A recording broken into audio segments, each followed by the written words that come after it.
Hallo und willkommen zu mir wieder zurück auf meinem Kanal. Ich zeige euch heute die Basis von einem Dressing. Warum? Ich habe mir die Arbeit getan und das ganze Kleingedruckte in den Lebensmittelläden durchgelesen, um euch eben diese kleinen Informationen jetzt mal zusammengequetscht zu liefern.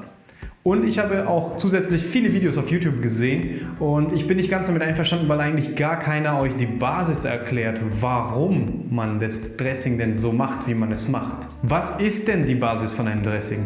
Naja, wie euch allen bekannt, Öl und Wasser oder hier in dem Fall Balsamico-Essig hat verschiedene Dichten. Öl ist viel leichter und schwimmt oben.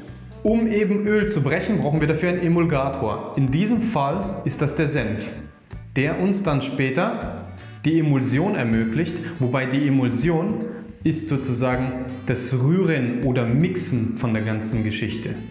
Aber um kurz zurückzugehen zu dieser ganzen Lebensmittelregalgeschichte. Ich bin da durchgelaufen und dachte mir, das kann doch nicht wahr sein, dass der Parmesan so teuer ist, aber zum Beispiel das Caesar Dressing so verdammt günstig ist. Oder auch viele verschiedene andere Dressings. So, dann habe ich mir das ganze Kleingeschriebene durchgelesen und bin natürlich auf alles gestoßen, was man nur finden kann, wenn man sich ein bisschen damit beschäftigt.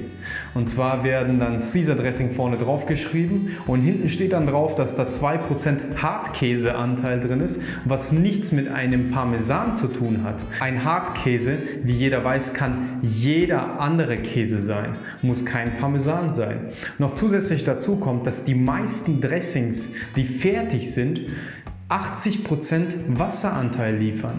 Wobei ich mich dabei frage, wie kann es sein, wenn unser hausgemachtes Dressing fast kein Wasser enthält oder wenn es Wasser enthält, dann auch nur, weil wir es selber so entschieden haben, um es etwas zu verdünnen, weil die Säure zu hoch war.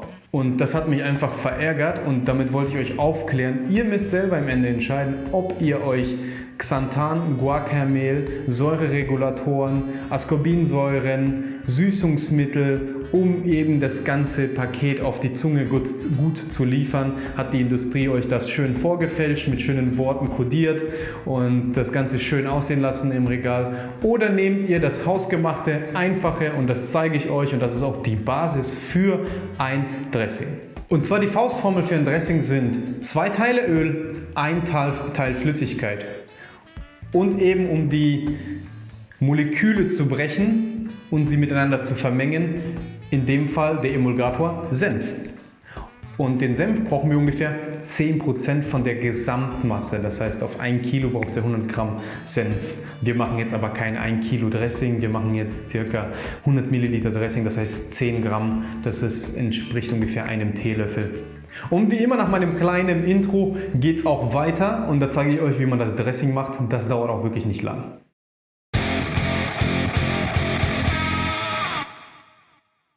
Okay, ich habe hier natürlich schon alles vorbereitet. Einmal das Essig und Öl, den Löffel Senf, den ich da reingebe. Dann waschen wir mal ein bisschen rein.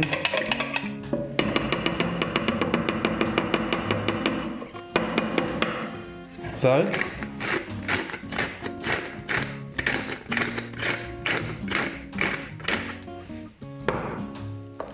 Etwas Pfeffer.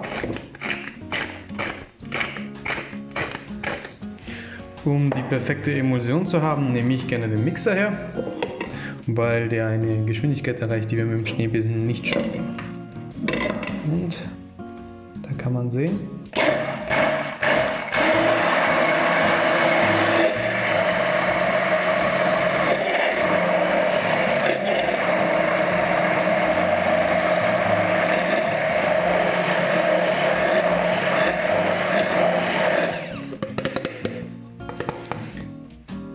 fertig.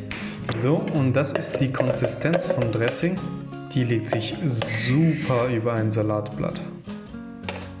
Das bleibt haften an einem Salatblatt und ist dick genug und auch nicht zu flüssig. Sollte es euch zu flüssig sein oder zu dick, ist es zu flüssig, Öl hinein, ist es zu dick, müsst ihr etwas verdünnen mit Wasser oder wieder Säure. So, wo ihr jetzt das Video gesehen habt, wie man ein Dressing erstellt, gebe ich euch noch ein paar Tipps.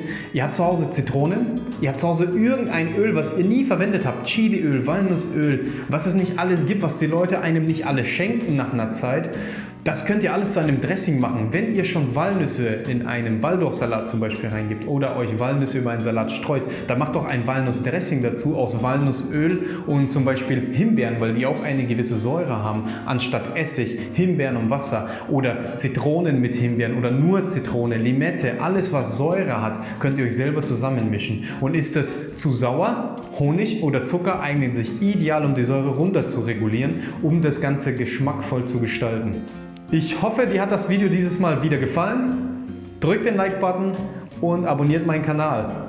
Ich danke dir fürs Zuschauen und ich werde in Zukunft euch noch viel mehr solche Fakten und Informationen über die Industrie und über die natürlichen Lebensmittel, weil wir sind ja natürlich bei Daniel hier, aufklären und euch in ein kleines, kompaktes Wissen zusammenfügen.